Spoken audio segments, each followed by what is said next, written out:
Today we're gonna go over some videos. We're gonna go over the J Major video, TPOB, and then we're gonna go over 2 other videos, and we'll be reacting to these videos.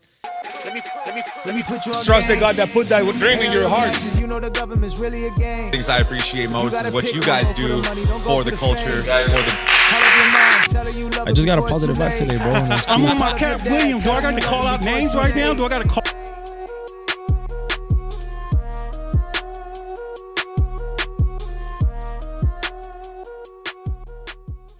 The first one is with JAYMAJORS. Let's check this one out.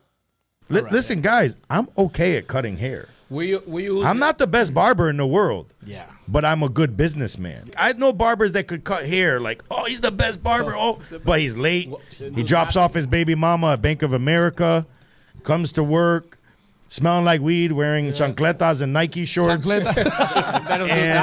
And he's wondering why he's only making $400 a week because he leaves on a 2-hour lunch break. Oh, yeah. You know that guy, but he's nasty. He give you the best haircut when he's there. I should have got locked up for the haircuts I was giving in the beginning. A lot of people want to be celebrity barbers, but they don't realize how that person that's sitting in their chair every week's a local celebrity. Then once you have money, you can do whatever you want. I know barbers that have more clippers than clients. If you have to go clock in for another man at 7 o'clock in the morning to make $18, $20, $22 an hour. Oh, my God.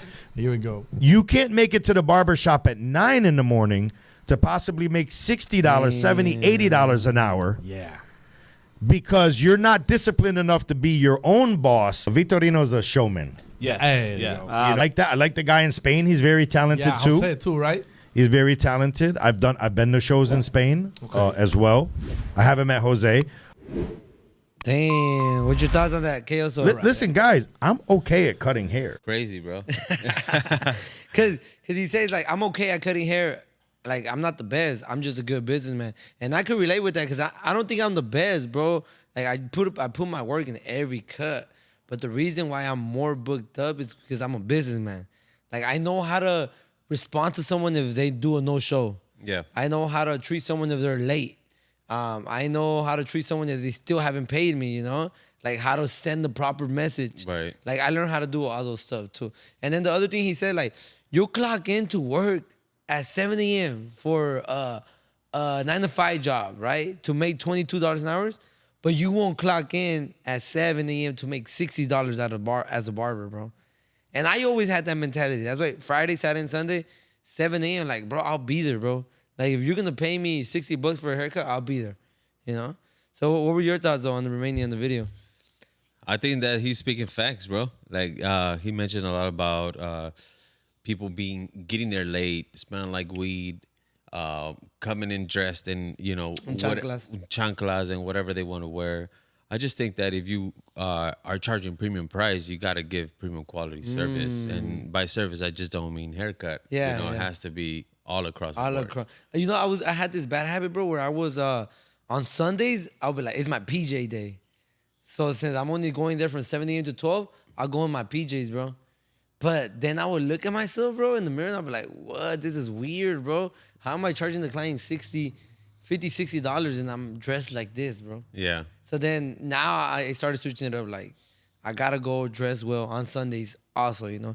Because Sundays is my last day, bro. It's like, I'm stretching it. I'm waking up. I'm like, damn, I don't even want to wake up. So I just put on whatever, bro.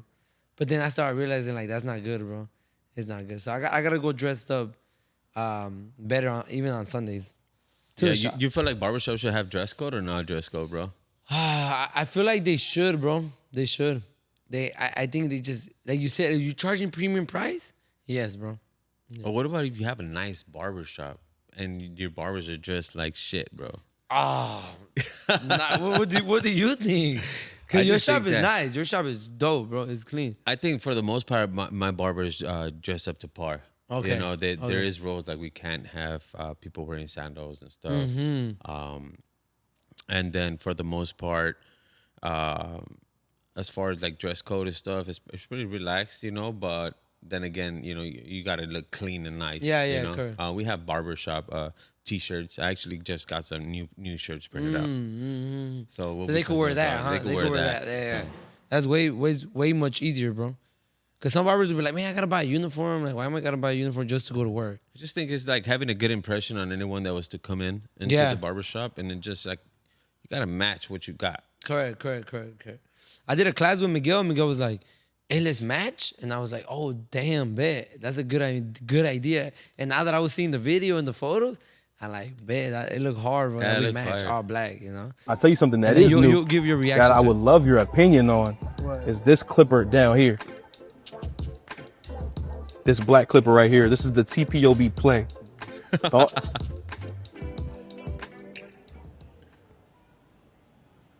No thoughts. We just gonna move right along. We're gonna move right on to the trimmer. just gonna move right along. Let's do that, bro. 360 Jeezy goes on the barber plug, and he's asked about the TPOB clipper and his reaction. I think his reaction was not the best reaction. KO, what do you think about his reaction? I gotta side with you on this, man. I think he could have held it down more, and kind of more of a defending himself, opposed to what everything that's been going on online and what he's heard, and because T-Pop gets on everyone's neck, bro. Yeah. So if you have the platform to be able to shoot back, why not? Correct. You know, especially you got a good name out there. Yeah. You know, you got a good following and stuff. So I felt like on that side, you know, he could have backed himself up a little bit better. If someone asks you, KO, who is T-Pop for you? Because sometimes at the barbershop, we're like, hey, you didn't see that video that T-Pop posted? And everybody's like, who's that? So if someone asks you, who is T-Pop, how will you describe him? Like physically, or what is he to the industry? Yeah, like why is what I is he feel to like the he's industry? like the barber brand bully, bro. Oh yeah. And like that Like uses the heel WWE kind of. like the heel, or kind of he almost reminds me of like the 6ix9ine of the rap game. of the rap game, because you know how 6ix9ine at one point he was just kind of throwing shade at everybody, and it everyone. was just like going against the grain, against everything, and that kind of helped him get to the top. This is what I feel like T-Pop is doing. Correct.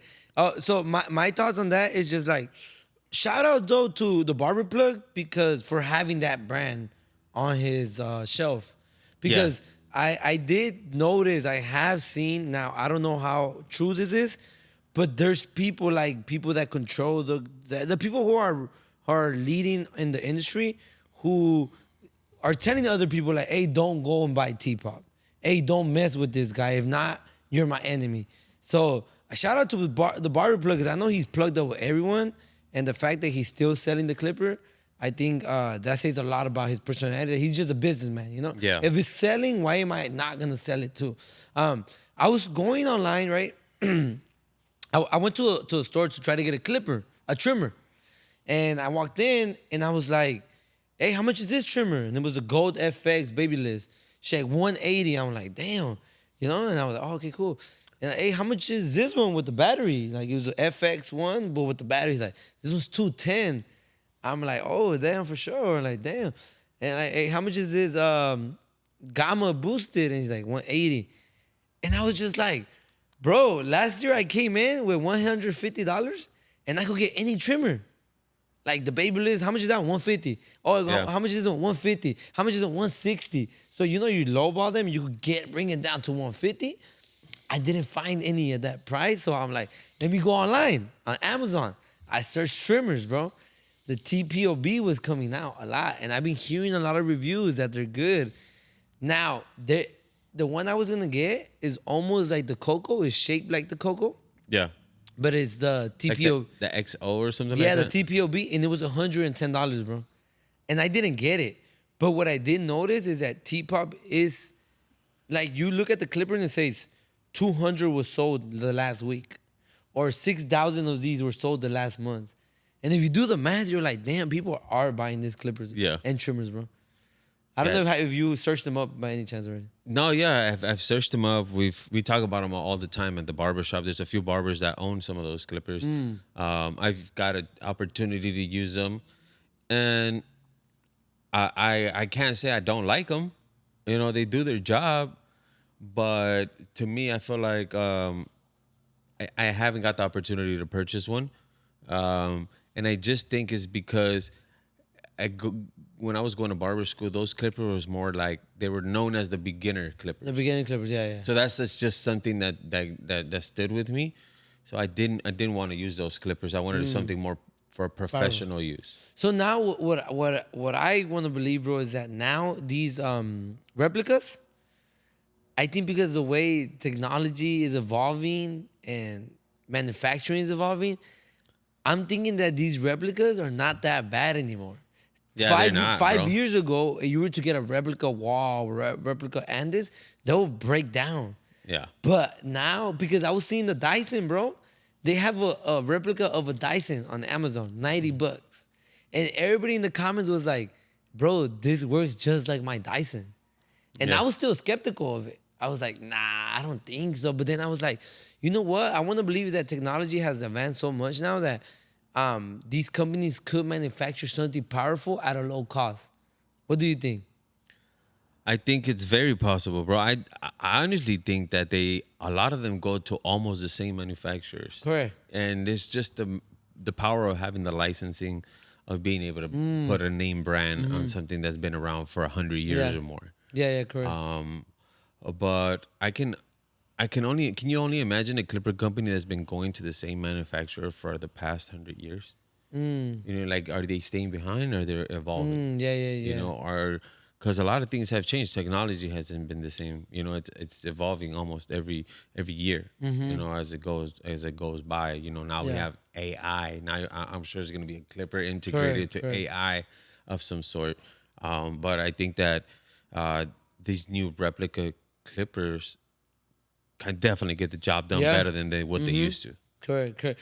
So one of the reasons too is because the Cocos, bro, like Coco, I don't know what are you guys doing with the Switch, bro, but almost everyone that has bought a Coco at my shop, they all had the same deficiency, bro. Yeah.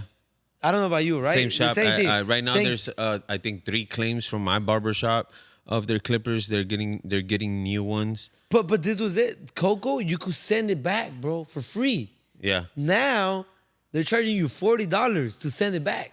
Yeah, like a restocking fee or something like that. So then I told my barbers at the shop, like, bro, if I gotta pay $40 and the clipper costs $180, I'll just buy a whole new one.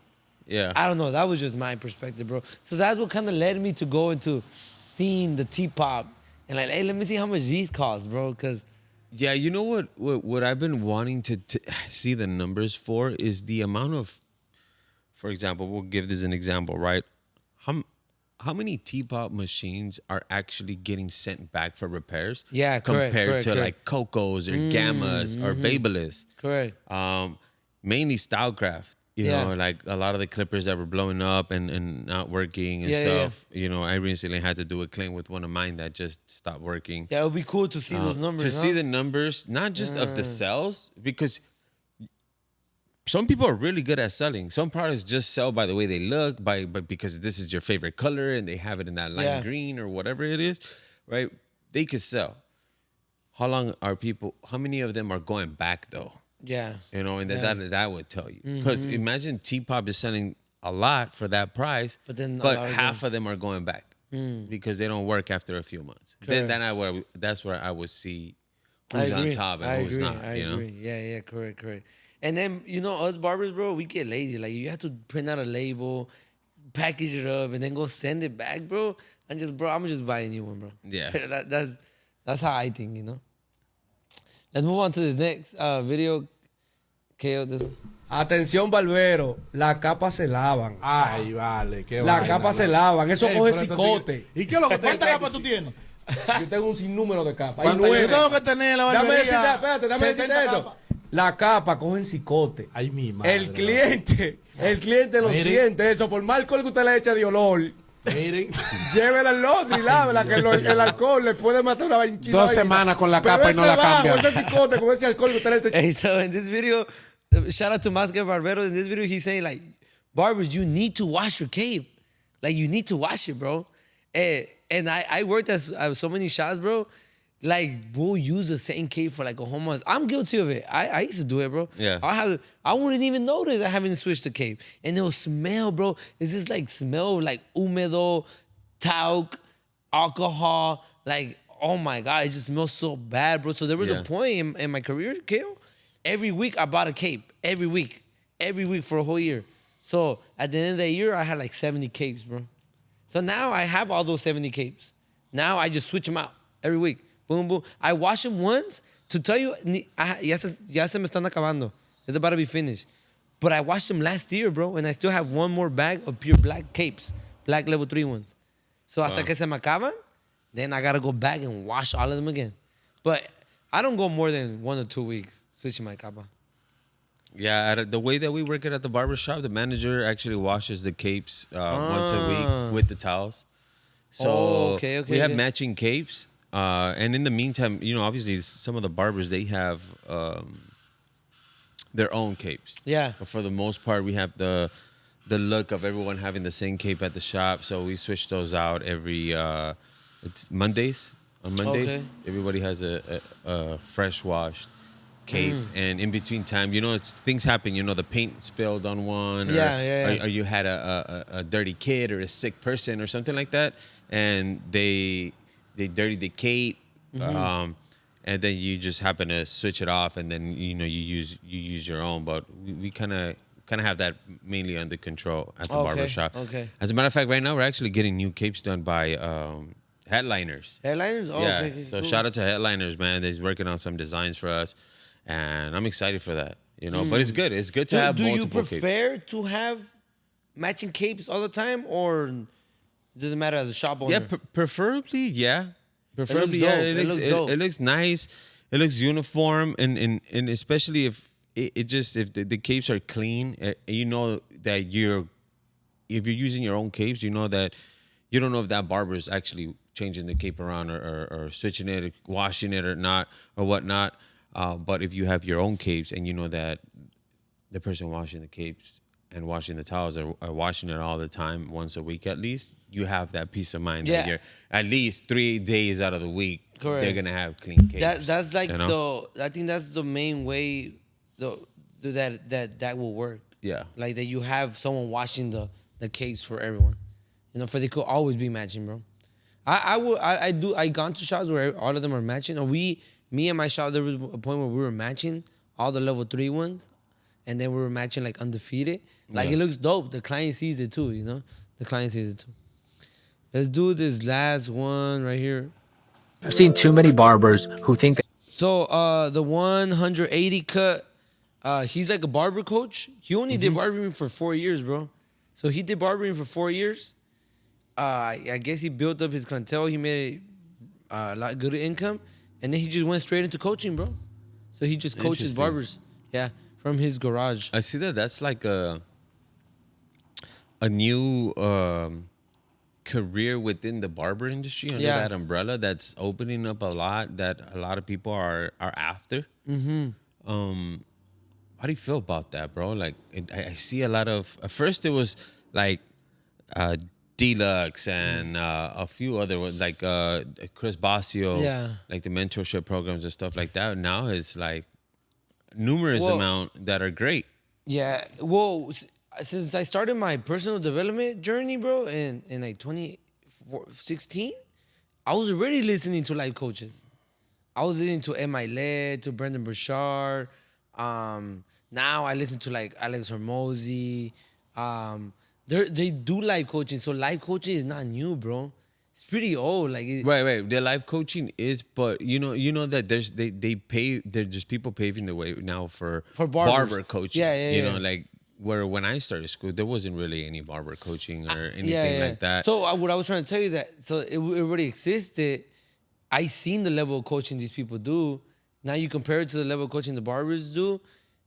I understand why every barber wants to be a coach, because sometimes they're like, oh, what I'm doing worked, you know? But I feel like you do have to take time to structure the curriculum. Whatever I'm going to give you, bro, if I want to teach you content creating, break it down to you like if you're a 5th grader, kind of. Instead of just like teaching it to you, bro. I could tell you, okay, download CapCut, do Premiere, and I'm calling myself a coach, but I'm not really guiding you. I'm not getting results for you, bro. Right here, sometimes that they're not as available because they're tending to like 10, 20 people. 10, 20 people, or even being available in the sense where they're still working, they're still cutting hair, and they have their clients to tend to. And if someone of their students is wanting to to ask a question or something, they don't get that answer Yeah, right yeah, then and right. there. Yeah, so yeah, I mean, correct. it's just like a lot of ups and downs in that. And Yeah. I think it's in the starting stages. So I hope that everyone kind of gets it together to Yeah. get it going. Now before I would see people at a far reach to that are coaches. Now I see people that I used to go to barber school with that are coaching now, and people that are letting go of brands because they're starting their own brand of coaching and stuff, and they don't want to be part of like a level 3 ambassador program or a wall ambassador program because they're focusing on that. Yeah. I think there's software now available for that. So the school, there's like more websites where you could upload everything already, and like these, the school community I'm in is like, you have a question, put it in the chat, and if no one can answer that question, then they'll go to like the top people. You get me? Yeah. So they won't be wasting too much time. Interesting. So let's show this video real quick. I've seen too many barbers who think that knowing how to fade hair is enough. Think again. Especially in 2025, think again. I don't care if you have the crispiest, sharpest lineups in town. If you do not know how to treat the client with respect, if you do not know how to have an exceptional service, just point blank not taking your business seriously, you're showing up to work high, showing up to work 30 minutes late. Look, you will get clients that will pay you that money, but they're not going to be the clients that you want. You know what's insane? The clients that sit in your chair are a direct reflection of who you are. That's a scary thought. But that's the truth. It's the law of attraction, bro. That's all it is. You attract the same type of energy and vibe that you're putting out. So if you're wondering why your clients are stingy, why your clients are always late, take a look at yourself and how you carry yourself. Like, take a look in the mirror, bro, because you're a direct reflection of that. I've seen too many. Damn. That's crazy. It's kind of almost along the lines of kind of what JAYMAJORS was talking about. I feel like a lot of people have that same input. What you put in is what you're gonna get out. And again, I think these are fundamental facts. Like, you have to be able to be a student all the time to be able to learn and take constructive criticism of how you can better yourself every day, because not everyone is doing everything how they're supposed to. Yeah. What I like that he said is like, there is a lot of barbers out there. It's not even just barbers, just people overall, bro. They're late to everywhere, right? Yeah. So I discovered this early in my career, like, okay, this barber might be better than me, right? He's better than me. Like, he cuts better than me. He's just better than me. Because that's when I was starting, right? But then I was like, but he's late. So there was times where, you know, like in the walk-in barbershop? Yeah. I was always there 9 a.m. sharp at the time the barbershop opened. So when I started noticing that these clients were like, hey, well, my barber's not here. Can you take care of me? I was like, yeah, bro, go ahead. Like, I don't got nobody right now. I'm just here early. I started noticing, like, damn, people will value you being on time more than how good you cut. Because in that moment, I was decent, bro, but I was like I could see like, damn, your barber gets down, bro. So early in my career, I was like, bro, if I could be there on time for every haircut, I already have an edge ahead of everyone, bro, of every barber in the shop. Yeah. So to this day, I try to be there early, bro. But it is true, like, your clientele ends up being a reflection of who you are, bro. Like, my clients, there's some clients, like, there was a client, bro, that he was late like 10 minutes, bro, and he was just like, he kept telling me sorry, bro. Like, bro, I'm so sorry, Diego. Like, and I know it's cool, bro. Like, he's like, nah, bro, because, like, I know how you are, bro. Like, I'm just so... But it was his first time being late, bro. And he wanted to pay me more money. And I was like, bro, hey, bro, it's cool. I don't mind it. Like, you were here 10 minutes late. You always have a 15-minute grace period. Like, yeah, I know, bro, but, like, maybe you got to go somewhere, bro. I'm your last client. Like, maybe you got to go home with your kid. Like, I'm just so sorry, bro. But he feels so bad. And I was just like, damn, this was scared of me or what? Like, do I portray myself like that? Like... But I like that. I think it's just also like the level of respect he has for you. Yeah, correct. How he sees the way that you carry yourself. So he almost felt guilty enough that he felt like he failed you as a client. Yeah, correct. So it's good to have clients like that though, you know, because you know that they care and they see you up here. Yeah. No, yeah. And we're saying, like, it's just a reflection of who you are too, you know, because he knows every time he'll get there early, I'll be ready. Like, Even if you Yeah. got there 5 minutes early, like, hey, I'm ready for your appointment. You know? Yeah, that's how it was. I seen actually you got the opportunity to cut a few clients Yeah. at my barbershop this past week. Uh-huh.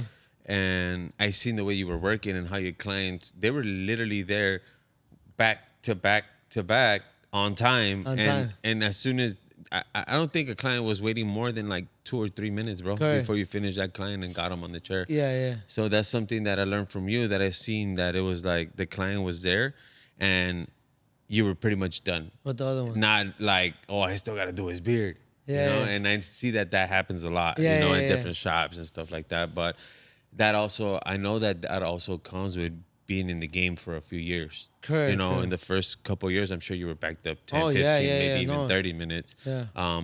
But then you lost that bad habit. You Mm-hmm. adjusted and got a lot better with time, and which pays off in the long run. Yeah, bro. Yeah, hey, someone told me, like, you don't feel weird cutting over here? I was like, nah, it feels, I don't know, I feel normal, bro. I'm here to get the cuts done and I gotta go, Yeah. you know? Like it's, that's what kind of, that day I was like, dang, I love doing hair, bro. Cause you could do it anywhere. Yeah. Think about it. You could do it anywhere, brother. I could do it right here and I'll be happy with my work, you know? Like, Yeah. so that was pretty cool. You know, I before we wrap it up, I have this idea and I want to go work at a shop like either once every 2 weeks in LA. Just all the people that I know be like, hey, bro, I want to come to your shop on a Thursday. Don't let your barbers know, though. Don't let them know. Just between me and you. If you have a chair right there. And I'll redirect all my clients right there.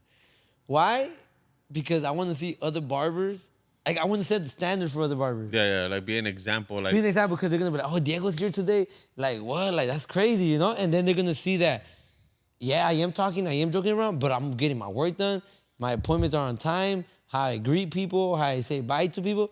And honestly, it's like that's kind of what will stop me kind of to not want to do it, because, like, it's kind of egoistic, but I'm just like, I want to show the barbers, like, the standard. yeah, Like, because I think that the natural beauty behind that is that you're openly willing to show how it's done right in front of you. With anything can happen. Yeah, right? yeah, anything can happen. And be available for them. For example, like you were at the shop and you're doing scissor work, and some of the barbers are right there asking questions and Yeah. looking and stuff like that. So they also got kind of like a benefit of you Yeah, yeah. being there, let alone being a good example. Mm-hmm. I think that's a great idea. I think you should follow through. And you know what's crazy, Diego, that a lot of the times that feeling too egotistic like that keeps you from doing things that really fill your heart. That you're doing it with good intention. Yeah, you're not yeah, yeah. doing it because like, hey, I'm this badass. Even though you are a fucking Yeah. badass, like it doesn't matter. Like I'm this. Like you're not doing it to feed your egos. You know, okay, you're doing it to set the example. Yeah, yeah, And yeah. it could be a thing too where a barbershop owner could be like, look, like, let's do this, and then at the end he can have the meeting with his barbers. Like the reason why I brought Diego in is because I want yeah, you yeah. guys to see that this person being in the game for X amount of years can take care of his clients, and his clients will follow him anywhere where Yeah. he goes. Yeah, So yeah, if you ever didn't believe that your clients will follow you wherever you go, this guy's been doing it for the past 6 weeks, going to a different barbershop with a full schedule on different days. Yeah.